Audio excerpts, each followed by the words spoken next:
आओ माता वैष्णो देवी दे चरणे च मत्था टेकना। जय माता दी। जम्मू कश्मीर के लेफ्टिनेंट गवर्नर मनोज सिन्हा जी, मुख्यमंत्री उमर अब्दुल्ला जी, केंद्रीय मंत्रिमंडल के मेरे सहयोगी Ashwini Vaishnaw ji, Jitendra Singh, V Somanna ji, deputy CM Surendra Kumar ji, Jammu Kashmir विधानसभा में नेता विपक्ष सुनील जी, संसद में मेरे साथी जुगल किशोर जी, अन्य जनप्रतिनिधिगण और मेरे प्यारे भाई और बहनों,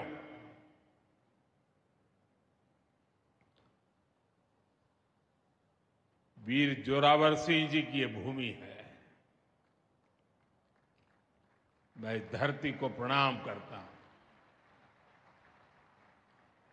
साथियों, आज का ये कार्यक्रम भारत की एकता और भारत की इच्छा शक्ति का विराट उत्सव है।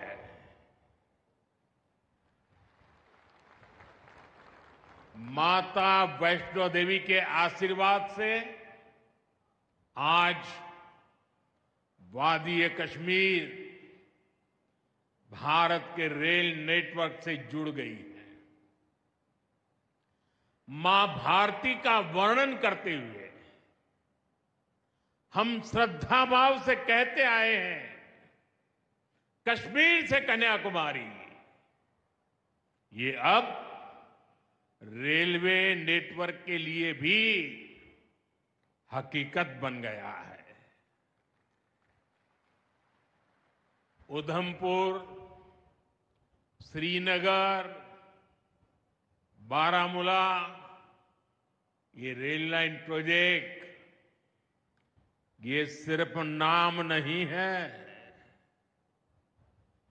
ये जम्मू कश्मीर के नए सामर्थ्य की पहचान है। भारत के नए सामर्थ्य का जयघोष है। थोड़ी देर पहले मुझे चिनाब ब्रिज और अंजी ब्रिज का लोकार्पण करने का अवसर मिला है। आज ही 2 नई वंदे भारत ट्रेनें जम्मू कश्मीर को मिली है। यहां जम्मू में नए मेडिकल कॉलेज का शिलान्यास हुआ है। 46,000 करोड़ रुपए के प्रोजेक्ट्स जम्मू और कश्मीर के विकास को नई गति देंगे। मैं आप सभी लोगों को विकास के नए दौर के लिए बहुत बहुत बधाई देता हूं। साथियों, जम्मू कश्मीर की अनेक पीढ़ियां रेल कनेक्टिविटी का सपना देखते देखते गुजर गई। मैं कल सीएम उमर अब्दुल्ला जी का एक बयान देख रहा था और अभी भाषण में भी बताया। वो भी बोले थे कि जब वो 7वीं 8वीं में पढ़ते थे तब से इस प्रोजेक्ट को पूरा होने का इंतजार कर रहे थे। आज जम्मू कश्मीर के लाखों लोगों का सपना पूरा हुआ है। और ये भी हकीकत है, जितने अच्छे काम है ना, वो मेरे लिए ही बाकी रहे हैं। साथियों, ये हमारी सरकार का सौभाग्य है कि इस प्रोजेक्ट ने हमारे कार्यकाल में गति पकड़ी और हमने इसे पूरा करके दिखाया। बीच में कोविड के कालखंड के कारण भी अनेक मुसीबतें आई, लेकिन हम डटे रहे। साथियों, रास्ते में आने जाने की मुश्किलें, मौसम की परेशानी, लगातार पहाड़ों से गिरते पत्थर, ये प्रोजेक्ट पूरा करना मुश्किल था, चुनौतीपूर्ण था। लेकिन हमारी सरकार ने चुनौती को ही चुनौती देने का रास्ता चुना है। आज जम्मू कश्मीर में बन रहे अनेकों ऑल वेदर इंफ्रास्ट्रक्चर प्रोजेक्ट इसका उदाहरण है। कुछ महीने पहले ही सोनमर्ग टनल शुरू हुई है। अभी कुछ देर पहले ही मैं चिनाब और अंजी ब्रिज से होकर आपके बीच आया हूं। इन पुलों पर चलते हुए मैंने भारत के बुलंद इरादों को, हमारे इंजीनियर्स, हमारे श्रमिकों के हुनर और हौसले को जिया है। चिनाब ब्रिज दुनिया का सबसे ऊंचा रेलवे आर्च ब्रिज है। लोग फ्रांस में, पेरिस में एफिल टावर देखने के लिए जाते हैं, और ये ब्रिज एफिल टावर से भी बहुत ऊंचा है। अब लोग चिनाब ब्रिज के जरिए कश्मीर देखने तो जाएंगे ही, ये ब्रिज भी अपने आप में एक आकर्षक टूरिस्ट डेस्टिनेशन बनेगा। सब लोग सेल्फी पॉइंट पर जाकर के सेल्फी निकालेंगे। हमारा अंजी ब्रिज भी इंजीनियरिंग का बेहतरीन नमूना है। ये भारत का पहला केबल सपोर्टेड रेलवे ब्रिज है। ये दोनों ब्रिज सिर्फ ईंट, सीमेंट, स्टील और लोहे के ढांचे नहीं है। ये पीर पंजाल की दुर्गम पहाड़ियों पर खड़ी भारत की शक्ति का जीवंत प्रतीक है। ये भारत के उज्जवल भविष्य की सिंह गर्जना है। ये दिखाता है विकसित भारत का सपना जितना बड़ा है, उतना ही बुलंद हमारा हौसला है, हमारा सामर्थ्य है। और सबसे बड़ी बात, नेक इरादा है, अपार पुरुषार्थ है। साथियों, चिनाब ब्रिज हो या फिर अंजी ब्रिज, ये जम्मू की और कश्मीर की दोनों क्षेत्रों की समृद्धि का जरिया बनेंगे। इससे टूरिज्म तो बढ़ेगा ही, इकोनॉमी के दूसरे सेक्टर्स को भी लाभ होगा। जम्मू और कश्मीर की रेल कनेक्टिविटी दोनों क्षेत्रों के कारोबारियों के लिए नए अवसर बनाएगी। इससे यहां की इंडस्ट्री को गति मिलेगी। अब कश्मीर के सेब कम लागत में देश के बड़े बाजारों तक पहुंच पाएंगे और समय पर पहुंच पाएंगे। सूखे मेवे हो या पश्मीना शॉल, यहां का हस्तशिल्प अब आसानी से देश के किसी भी हिस्से तक पहुंच पाएगा। इससे जम्मू कश्मीर के लोगों को देश के दूसरे हिस्सों में आना जाना भी बहुत आसान होगा।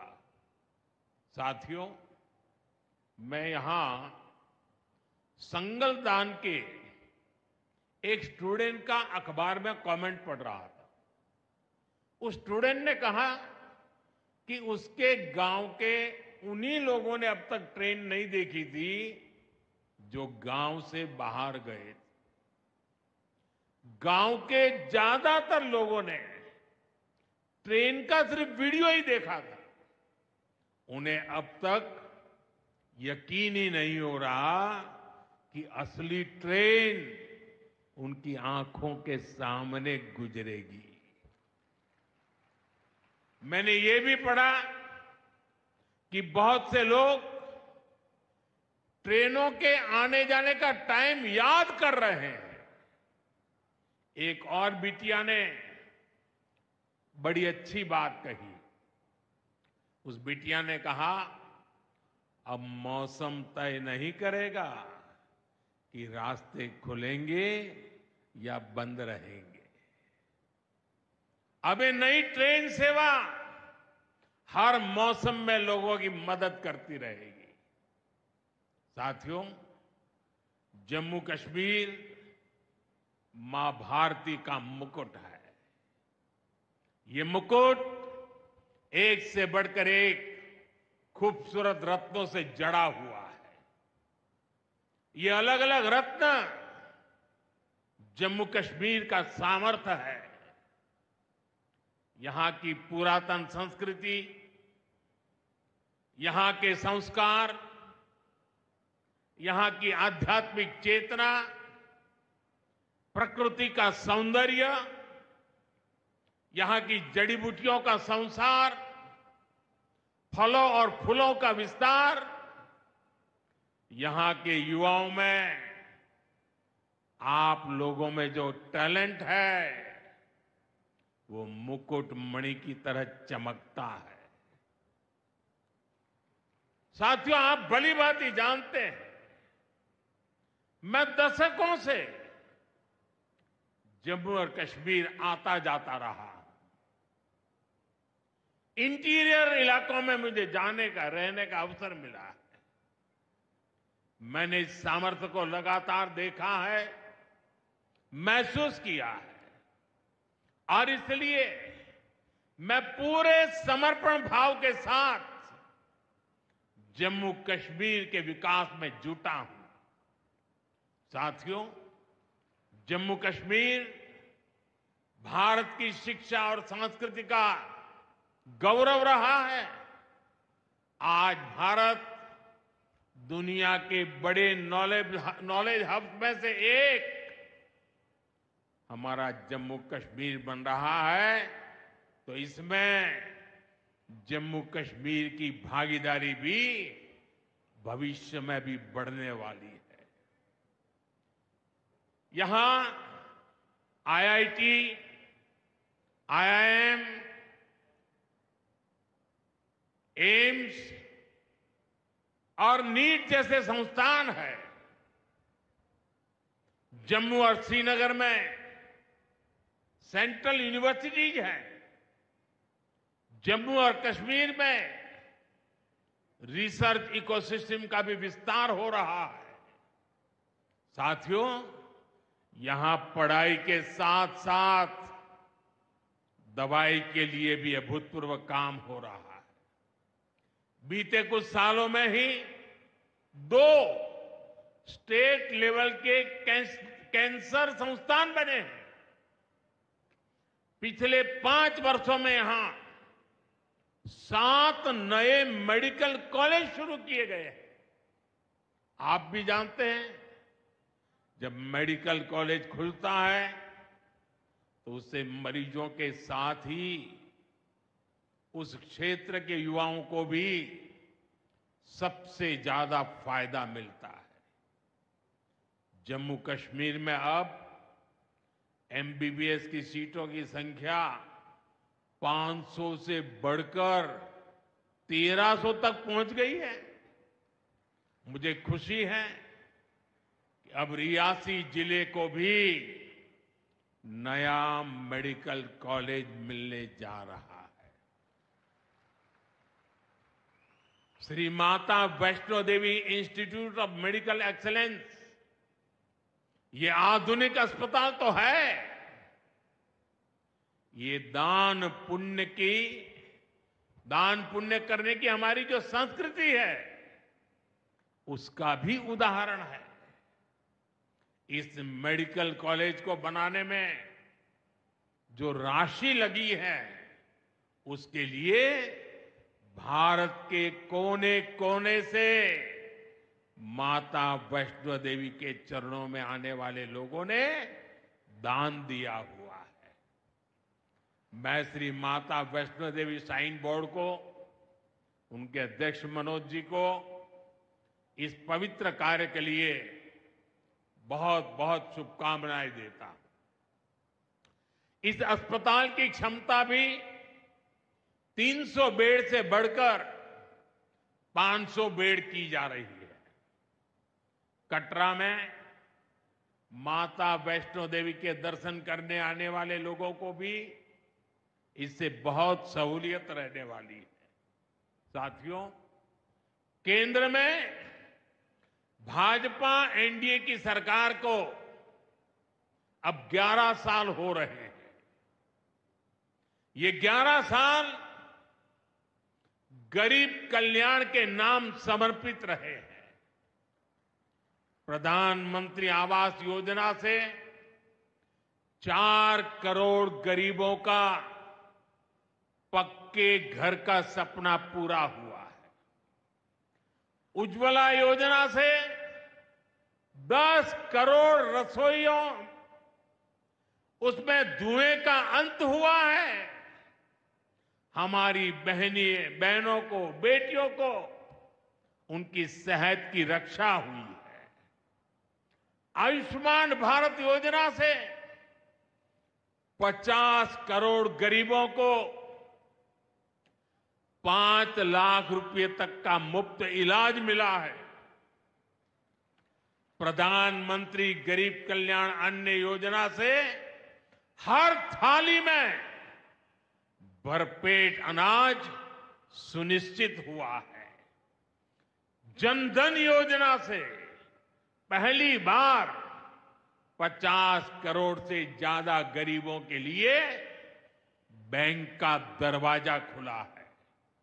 सौभाग्य योजना से अंधेरे में जी रहे 2.5 करोड़ परिवारों में बिजली की रोशनी पहुंची है। स्वच्छ भारत मिशन के तहत बने 12 करोड़ शौचालयों ने खुले में शौच की मजबूरी से मुक्ति दिलाई है। जल जीवन मिशन से 12 करोड़ नए घरों में नल से जल पहुंचने लगा है। महिलाओं का जीवन आसान हुआ है। पीएम किसान सम्मान निधि से 10 करोड़ छोटे किसानों को सीधी आर्थिक सहायता मिली है। साथियों, सरकार के ऐसे अनेक प्रयासों से पिछले 11 साल में 25 करोड़ से ज्यादा गरीबों ने गरीबी को, हमारे ही गरीब भाई बहनों ने गरीबी के खिलाफ जंग लड़ा और 25 करोड़ गरीब गरीबी को परास्त कर करके, विजयी होकर के गरीबी से बाहर निकले हैं। अब वो नए मध्यम वर्ग का हिस्सा बने हैं। जो लोग अपने आप को समाज व्यवस्था के एक्सपर्ट मानते हैं, बड़े खेरखा मानते हैं, जो लोग अगड़े पिछड़े की राजनीति में डूबे रहते हैं, जो लोग दलितों के नाम पर राजनीतिक रोटियां सेकते रहे हैं, जरा जिन योजनाओं का मैंने सिर्फ उल्लेख किया है उसकी तरफ नजर कर लीजिए। कौन लोग हैं जिनको ये सुविधाएं मिली हैं?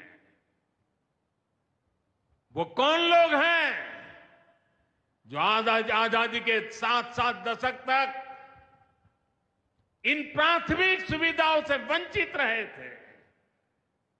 ये मेरे दलित भाई बहन है, ये मेरे आदिवासी भाई बहन है, ये मेरे पिछड़े भाई बहन है, ये पहाड़ों पर गुजारा करने वाले, ये जंगलों में बसने वाले, झुग्गी झोपड़ी में जिंदगी पूरी करने वाले, ये वो परिवार है जिनके लिए मोदी ने अपने 11 साल खपा दिए हैं।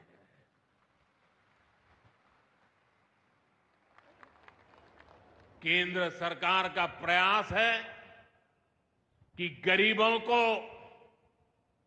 नए मध्यम वर्ग को ज्यादा से ज्यादा ताकत दे। 1 रैंक 1 पेंशन हो, 12 लाख रुपए तक की सैलरी को टैक्स फ्री करना हो, घर खरीदने के लिए आर्थिक सहायता देना हो, सस्ती हवाई यात्रा के लिए मदद देनी हो, हर तरह से सरकार गरीब और मध्यम वर्ग के साथ कंधे से कंधा मिलाकर चल रही है। साथियों, गरीबों को गरीबी से मुक्ति पाने के लिए उनका मदद करना, लेकिन ईमानदारी से जीने वाले, देश के लिए समय समय पर टैक्स देने वाले मध्यम वर्ग की ताकत बढ़ाना, इसके लिए भी आजादी में पहली बार इतना काम हुआ है जो हमने करके दिखाया है। साथियों, हम अपने यहां नौजवानों के लिए लगातार रोजगार के नए अवसर बढ़ा रहे हैं और इसका एक अहम जरिया है टूरिज्म। टूरिज्म से रोजगार मिलता है, टूरिज्म लोगों को जोड़ता है, लेकिन दुर्भाग्य से हमारे पड़ोस का देश मानवता का विरोधी, मेलजोल का विरोधी, 22 अप्रैल को पहलगाम में जो कुछ हुआ वो इसी का उदाहरण है। पाकिस्तान ने पहलगाम में इंसानियत और कश्मीरियत दोनों पर वार किया। उसका इरादा भारत में दंगे कराने का था। उसका इरादा कश्मीर के मेहनतकश लोगों की कमाई को रोकना था। इसलिए पाकिस्तान ने टूरिस्ट पर हमला किया। वो टूरिज्म जो बीते 4-5 साल में लगातार बढ़ रहा था, हर साल यहां रिकॉर्ड संख्या में टूरिस्ट आ रहे थे। जिस टूरिज्म से जम्मू कश्मीर के गरीबों के घर चलते हैं, उसको पाकिस्तान ने निशाना बनाया। कोई घोड़े चलाने वाला, कोई पोर्टर, कोई गाइड, कोई गेस्ट हाउस वाला, कोई दुकान ढाबा चलाने वाला, पाकिस्तान की साजिश इन सबको तबाह करने की थी। आतंकियों को चुनौती देने वाला नौजवान आदिल, वो भी तो वहां मेहनत मजदूरी करने गया था, लेकिन अपने परिवार की देखरेख कर सके इसलिए मेहनत कर रहा था। आतंकियों ने उस आदिल को भी मार दिया। साथियों, पाकिस्तान की साजिश के खिलाफ जिस प्रकार जम्मू कश्मीर के लोग उठ खड़े हुए हैं, जम्मू कश्मीर के अवाम ने इस बार जो ताकत दिखाई है, ये सिर्फ पाकिस्तान नहीं, दुनिया भर की आतंकवादी मानसिकता को जम्मू कश्मीर के लोगों ने कड़ा संदेश दिया है। जम्मू कश्मीर का नौजवान अब आतंकवाद को मुंह तोड़ जवाब देने का मन बना चुका है। ये वो आतंकवाद है जिसने घाटी में स्कूल जलाए, और सिर्फ स्कूल यानी इमारत नहीं जलाई थी, 2-2 पीढ़ी का भविष्य जला दिया था, अस्पताल तबाह किए, जिसने कई पीढ़ियों को बर्बाद किया। यहां जनता अपनी पसंद के नुमाइंदे चुन सके, यहां चुनाव हो सके, ये भी आतंकवाद के चलते बड़ी चुनौती बन गया था। साथियों, बरसों तक आतंक सहने के बाद जैसे जम्मू कश्मीर ने इतनी बर्बादी देखी थी, इतनी बर्बादी देखी थी कि जम्मू कश्मीर के लोगों ने सपने देखना ही छोड़ दिया था। आतंकवाद को ही अपना भाग्य मान लिया था। जम्मू कश्मीर को इस स्थिति से निकालना जरूरी था,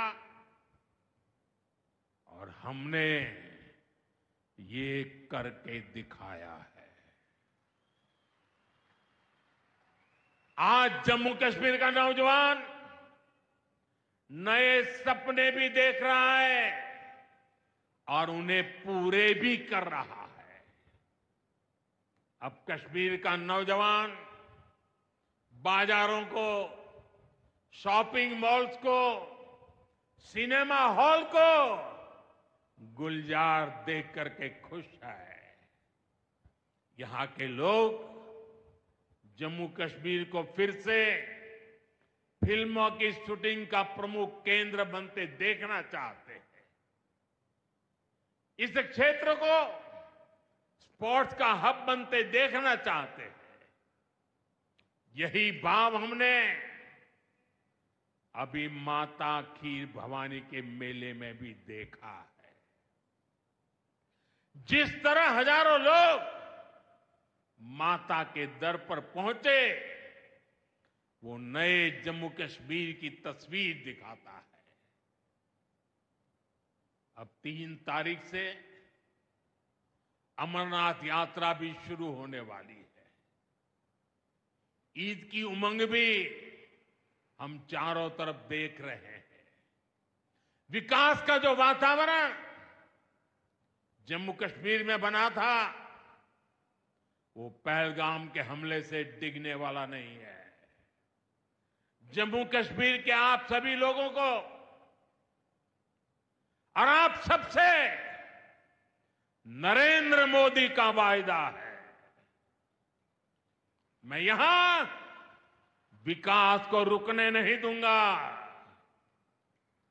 यहां के नौजवानों को सपने पूरा करने से कोई भी बाधा अगर रुकावट बनती है, तो उस बाधा को पहले मोदी का सामना करना पड़ेगा।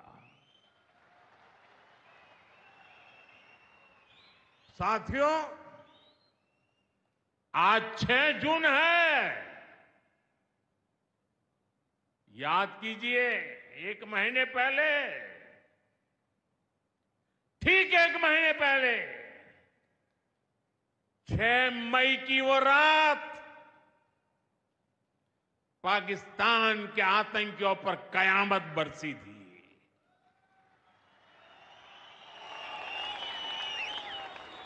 अब पाकिस्तान कभी भी ऑपरेशन सिंदूर का नाम सुनेगा तो उसे अपनी शर्मनाक शिकस्त याद आएगी। पाकिस्तानी फौज और आतंकियों ने कभी सोचा नहीं था कि भारत पाकिस्तान में सैकड़ों किलोमीटर अंदर जाकर के आतंकवादियों पर इस तरह वार करेगा। बरसों की मेहनत से उन्होंने आतंकी जो इमारतें बनाई थी, वो कुछ ही मिनटों में खंडहर में बदल गई है।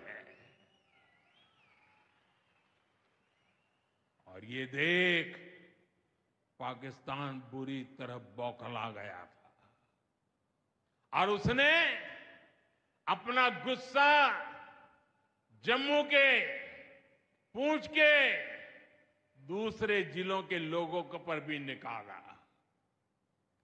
पूरी दुनिया ने देखा कि पाकिस्तान ने कैसे यहां घर उजाड़े, बच्चों पर गोले फेंके, स्कूल, अस्पताल तबाह किए, मंदिर, मस्जिद, गुरुद्वारों पर शेलिंग की।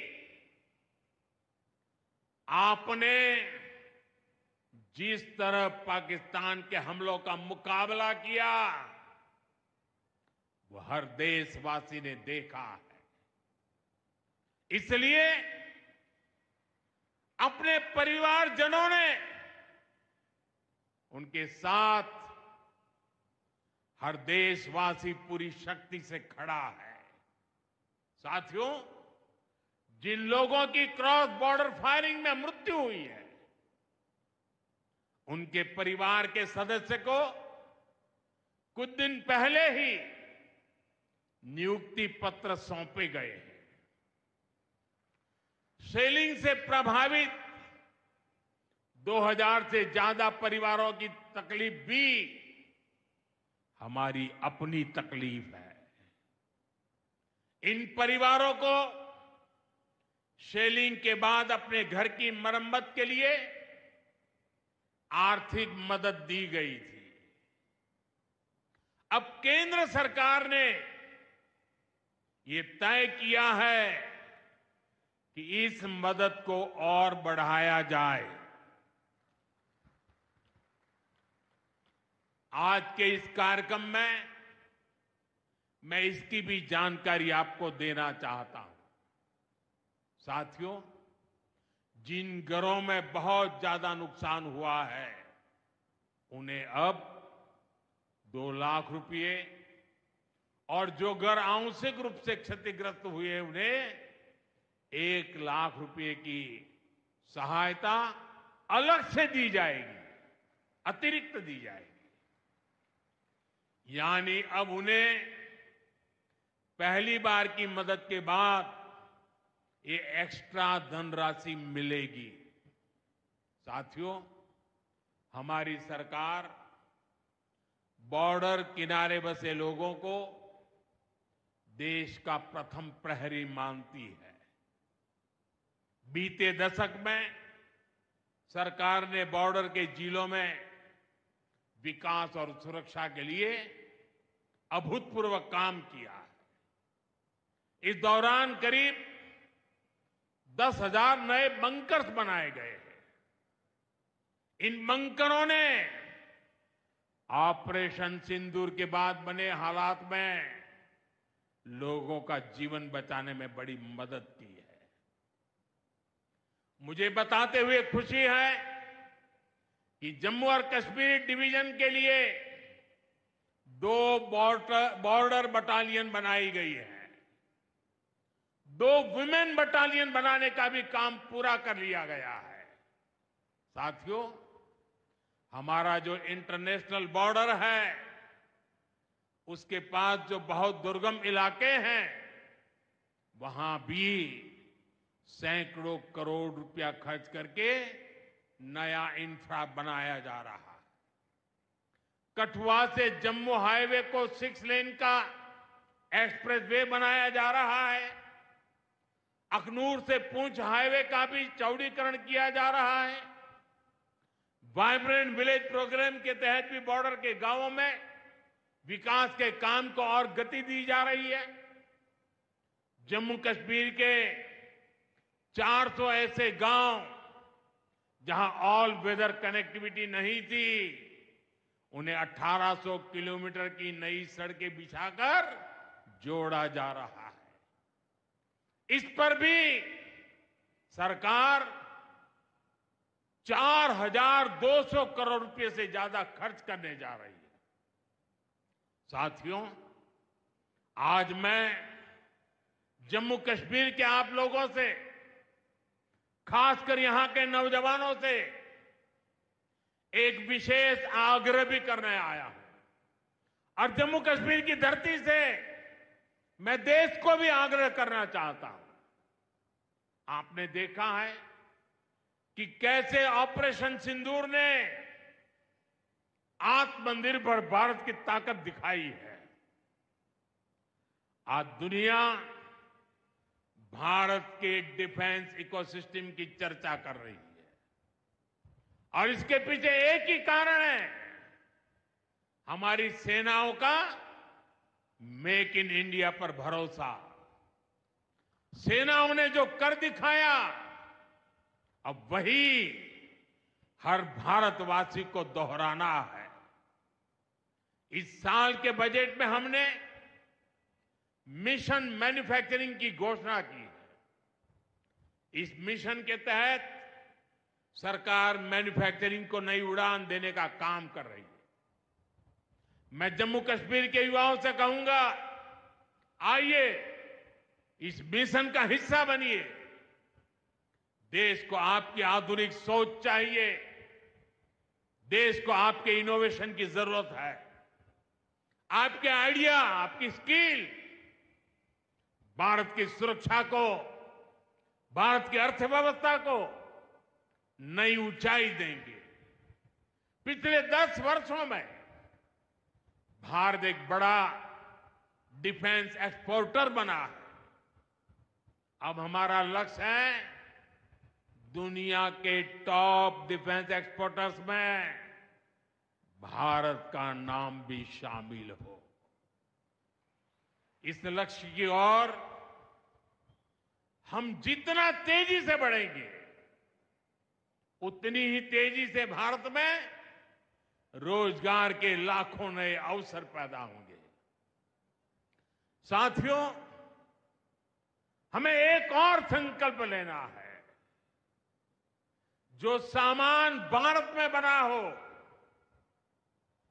जिसमें हमारे देशवासियों का पसीना लगा हो, हम सबसे पहले उसे ही खरीदें। और यही राष्ट्रभक्ति है, यही राष्ट्र की सेवा है। सीमा पर हमें हमारी सेनाओं का मान बढ़ाना है और बाजार में हमें मेड इन इंडिया का गौरव बढ़ाना है।